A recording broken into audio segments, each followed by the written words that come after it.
ዛሬ አንድ ታሪክ ላካፍላችሁ። ይሄ ከሆነ እንግዲህ ልክ አንድ አመቱ ይሆናል እና የዛሬ አመት አካባቢ ማለትም ለሙስሊሞች በዓል ለረመዳን ጊዜ እንደምታውቁት በዛኛው አካውንት እንግዲህ ብር ከናንተ ጠይቄ የተለያዩ ሰዎች ብቻቸውን በዓልን የሚያከብሩ ሰዎችን እረዳ ነበር። የዛን ወቅትም እንግዲህ የረመዳን ጊዜ ነበር። ረመዳን ሊፈታ አንድ ቀን ሲቀረው ከናንተ ያገኘሁትን ወደ 10,000 ብር የሚጠጋ ሰው እንግዲህ ለ10 ለተለያዩ ሰዎች ሰጥቼ ነበር። ይሄም እንግዲህ ዊትነስ የምትሆኑኝ በዛን ወቅት የኔ ፎሎወር የነበራችሁ ሰዎች ናችሁ። ኦፍ ኮርስ አሁን ቪዲዮ ማግኘት አልችልም፣ ከአካውንቱ ጋር አብሮ ጠፍቷል። ነገር ግን በዛን ወቅት እንደዛ ሳረግ ሜክሲኮ አካባቢ ማለትም ስፔሲፊክ ለመሆን አሁን ወደ ቄራና ወደ ለጋህር በሚወስደው መንገድ ላይ የቴክኖ ሱቅ ነበረችና እዛ ጋር ቁጭ ብለው የሆኑ ሴትየው የሆኑ እናት ሲያለቅሱ ተመልክቼ ነበርና ካለፍኳቸው በኋላ በጣም ጸጸተኝና ተመልሼ ምን ሆኖ ነው ማዘር ስላቸው ታሪካቸውን ነገሩኝ። ቤት እንደፈረሰባቸው አሁን ደግሞ ሌላ ሰው ጋር ተጠግተው እንደሚኖሩ በስራቸው ደግሞ ልጆች እንዳሉ እያለቀሱ ነበር የነገሩኝና በጣም ነው ያዘንኩት በዛን ወቅት ማለት ነውና ለሰጣቸው ካሰብኳቸው ብሮች መሃል አንዱን ወስጄ እንግዲህ ለሳቸው ሰጥቷቸውና በጣም ነው ደስ ያላቸው። ወዲያውኑ ነበረ ከነበሩበት ቦታ ተነስተው ወደ ቤታቸው የሄዱት። የዛን ወቅትም ስልክ ተቀያየረን፣ ስልክ የላቸው ነበር። የኔን ስልክ ሰጥቷቸው ቤታቸው ከገቡ በኋላ ደወሉልኝ። እጅግ በጣም በደስታ ሆነው ልጃቸውን ሁሉ አገናኙኝ እና በጣም ነበር ደስ ያለኝ። የሰጧቸው እጅግ በጣም ትንሽ ብር ነበር፣ 1,000 ብር ነበር የሰጧቸውና በዛ በጣም ደስተኛ ነበሩ። ከዛም ጊዜ በኋላ መደወል ጀመረ። ለፋሲካ በዓልም ማገኘኋቸው። የዛን ጊዜ ዶሮ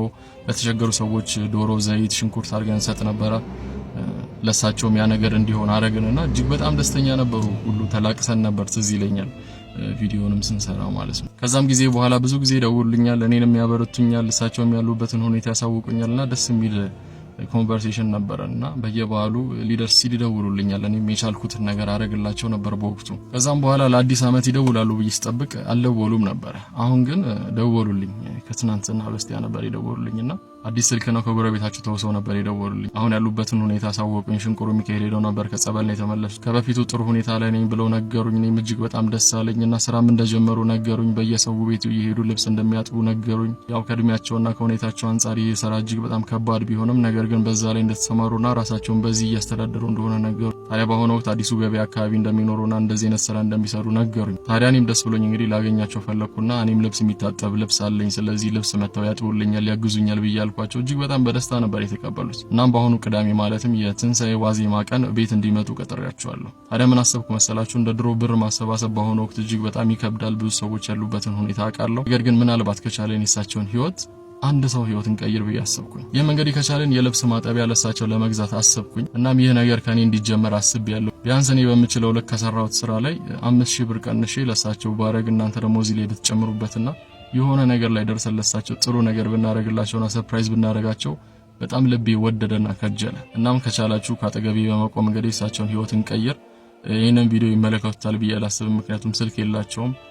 ስለዚህ በዛን ወቅት በሚመጡበት ወቅት ቤት በሚመጡበት ወቅት ይሄንን ነገር አድርገን ሰርፕራይዝ ብናረጋቸው እዛ ነገር ላይ እንኳን መድረስ ባንችል የቻለውን ብር አዋተን እንግዲህ የእሳቸውን ህይወት እንደሚቀይሩበት እርግጠኛ ነኝ። ጥሩ ነገር ላይ ደርሰን ለሳቸው ኮንትሪቢዩት እናርግ ብዬ አሰብኩ። እናም ይሄንን ሐሳብ ልትደግፉ የምትችሉ ሰዎች እባካችሁ በኢንቦክስ አናግሩኝ፣ እኔ እመልስላችኋለሁ።